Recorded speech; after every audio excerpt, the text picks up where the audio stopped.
नमस्कार. अवधूत चिंतन श्री गुरुदेव दत्त श्री स्वामी समर्थ. दिवाळीचा उत्सव लवकरच सुरू होत आहे आणि दिवाळीत येणारा पहिला सण म्हणजे वसुबारस. रमा एकादशीपासून दिवाळीची सुरुवात होते आणि यावर्षी देखील रमा एकादशीपासून दिवाळीची सुरुवात झाली आहे आणि दिवाळीचा पहिला सण म्हणजेच वसुबारस हा देखील रमा एकादशीच्या दिवशीच आहे. 2025च्या दिवाळीमध्ये वसुबारस ही 17 ऑक्टोबर 2025ला आलेली आहे. या दिवशी आपल्याला वसुबारस साजरी करायची आहे. वसुबारस विषयी संपूर्ण माहिती आपल्या मी इगतपुरीची या चॅनलवर अपलोड केलेली आहे. आता वसुबारसला पूजा मांडणी कशी करावी आणि गाय वासरासोबत कोणत्या देवांची पूजा करावी, जर तुमच्याकडे गाय वासरे असतील तर तुम्ही पूजा मांडणी करावी का, गायला कोणता नैवेद्य अर्पण करावा आणि पूजा मांडणी करताना अभिषेक कसा करावा याबद्दलची संपूर्ण माहिती आज आपण या व्हिडिओमध्ये बघूया. सर्वात पहिले तर वसुबारसची पूजा ही तुम्ही सकाळी करू शकता किंवा दिवसभरात कधीही करू शकता किंवा पूजा मांडणी सायंकाळी देखील तुम्ही करू शकता. गाय वासरे ज्यावेळेस रानातून आपल्या घरी गोठ्यात येतात त्यावेळेस सायंकाळी तुम्ही गाय वासरांची पूजा करू शकता. तुमच्याकडे जर गाय वासरे असतील तर तुम्ही दिवसभरात कधीही त्यांची पूजा करू शकता किंवा सकाळी पूजा करू शकता किंवा सायंकाळी देखील पूजा करू शकता. आता ज्यांच्याकडे गाय वासरे नाही आहे त्यांनी जवळ कोणाकडे गाय वासरे असतील तर तेथे जाऊन पूजा करावी, नाहीतर तुमच्याजवळ जर गोशाळा असेल तर तेथे देखील तुम्ही पूजा करू शकता. आणि जर तुम्हाला कुठेच गाय वासरे मिळाली नाही किंवा तुम्हाला जर कुठेही गाय वासरांच्या पूजेसाठी जायचे नसेल तर तुम्ही घरी देखील गाय वासरांची मूर्ती रूपात पूजा करू शकता. त्यासाठी तुम्हाला काय करायचे आहे की एक चौरंग किंवा पाट घ्यायचा आहे. त्या चौरंगावर किंवा पाटावर तुम्हाला स्वच्छ असे वस्त्र अंथरून घ्यायचे आहे. तुम्ही लाल किंवा सफेद कोणतेही वस्त्र तुम्ही अंथरू शकता. त्यानंतर तुम्हाला दीप प्रज्वलित करून घ्यायचा आहे. दिव्याची पूजा करायची आहे. तुम्ही गायीच्या तुपाचा किंवा तेलाचा दिवा लावू शकता. त्यानंतर दिव्याची पूजा करून घ्यायची आहे. दिव्याजवळ शुभम करोती म्हणायची आहे आणि मग गणपती बाप्पांची मूर्ती घ्यायची आहे. गणपती बाप्पांच्या मूर्तीला ओम गणपते नमः किंवा श्री गणेशाय नमः असे म्हणून तुम्ही 11 किंवा 21 वेळेस अभिषेक करू शकता. तुम्ही पाण्याने, पंचामृताने किंवा फक्त पाण्याने देखील अभिषेक करू शकता. त्यानंतर गणपती बाप्पांची मूर्ती स्वच्छ पुसून घ्यायची आहे आणि पाटावर 2 विड्याची पाने ठेवून किंवा आंब्याची पाने तुम्ही ठेवू शकता. 2 जोड पाने ठेवायची आणि त्यावर थोडेसे तांदूळ ठेवून त्यावर गणपती बाप्पांची मूर्ती स्थापन करायची. देवाची मूर्ती ही विड्याच्या किंवा आंब्याच्या जोड पानांवरच ठेवायची असते आणि मूर्तीला हळद, कुंकू, अक्षदा, गंध, फूल वाहून घ्यायचे आहे आणि फुले वाहायची आहे. तुमच्याकडे दुर्वा असतील तर तुम्ही दुर्वा देखील वाहू शकता. त्यानंतर गणपती बाप्पांना गुळ खोबऱ्याचा नैवेद्य दाखवून घ्यायचा आहे. त्यानंतर आपल्याला बाळकृष्णाची मूर्ती घ्यायची आहे. बाळकृष्णाच्या मूर्तीची देखील अशीच पूजा करायची आहे. बाळकृष्णाच्या मूर्तीला पंचामृताने किंवा पाण्याने अभिषेक करायचा आहे आणि अभिषेक करताना ओम नमो भगवते वासुदेवाय नमः या मंत्राचा तुम्ही जप करू शकता. अभिषेक झाल्यानंतर बाळकृष्णाची मूर्ती स्वच्छ पुसून घ्यायची आहे आणि तिला देखील पाटावर विड्याची किंवा आंब्याची जोड पाने ठेवून त्यावर तांदूळ ठेवायचे आणि त्यावर बाळकृष्णाच्या मूर्तीला स्थापन करायचे.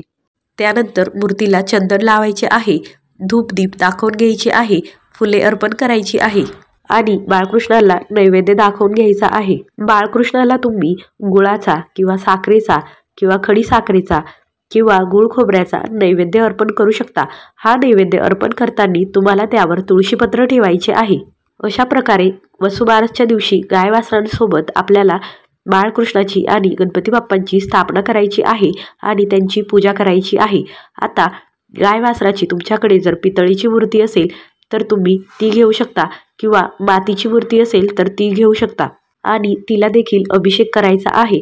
जर मातीच्या मूर्तीला अभिषेक करणे शक्य असेल तरच तुम्ही अभिषेक करावा, नाहीतर एखादे फूल पाण्यात बुडवून ते तुम्ही त्या मूर्तीवर शिंपडू शकता, म्हणजे अभिषेक केल्यासारखे होईल. त्यानंतर गाय वासराची मूर्ती देखील विड्याच्या जोडपानांवर तांदूळ ठेवून त्यावर स्थापन करायची आहे. हळद, कुंकू, अक्षदा लावून घ्यायच्या आहे. धूप दीपाने ओवाळायचे आहे. फुले अर्पण करायची आहे आणि या दिवशी गाईला गुळाचा नैवेद्य अर्पण करायचा आहे. तुमच्याकडे जर पुरणपोळीचा किंवा बाजरीची भाकरी आणि गवारीच्या शेंगाचा नैवेद्य अर्पण करत असतील तर तुम्ही तो देखील या दिवशी गोमातेला अर्पण करू शकता। ज्यांच्याकडे गाई वासरे आहे ते तो नैवेद्य त्यांना खाऊ घालू शकता आणि त्यांना ओवाळून त्यांची पूजा करू शकता आणि गुळाचा नैवेद्य त्यांना खाऊ घालू शकता। आता गाईसोबत आपल्याला वासराची देखील पूजा करायची आहे, त्यामुळे तुमच्याकडे जर गाई वासरे असतील तर तुम्ही गाईसोबत वासराची देखील पूजा करावी। अशा प्रकारे वसुबारसची पूजा मांडणी करून घ्यायची आहे आणि त्यानंतर मग गणपती बाप्पांची आरती घ्यायची आहे, बाळकृष्णाची आरती घ्यायची आहे आणि गोमातेची देखील आरती घ्यायची आहे। आता वसुबारसच्या दिवशी गोमातेची कोणती आरती म्हणावी ती लवकरच आपल्या चॅनलवर येणार आहे आणि आरती म्हटल्यानंतर मग तुम्ही वसुबारसची कथा ऐकू शकता, जी आपल्या चॅनलवर आहेच। वसुबारसच्या दिवशी गोमातेची आरती आणि कथा ह्या दोन्ही गोष्टी आपल्या चॅनलवरून तुम्ही ऐकू शकता। अशा प्रकारे तुम्ही घरच्या घरी वसुबारसची पूजा मांडणी करू शकता। आता आईने मुलांसाठी जर वसुबारसची पूजा केली तर ती खूप चांगली असते, कारण या दिवशी गोमातेची तिच्या वासरासोबत पूजा केली जाते आणि या दिवशी गोमातेचा उपवास असतो, त्यामुळे तिला गुळाचा नैवेद्य खाऊ घातला जातो। तिला गहू मूग हे खाऊ घातले जात नाहीत।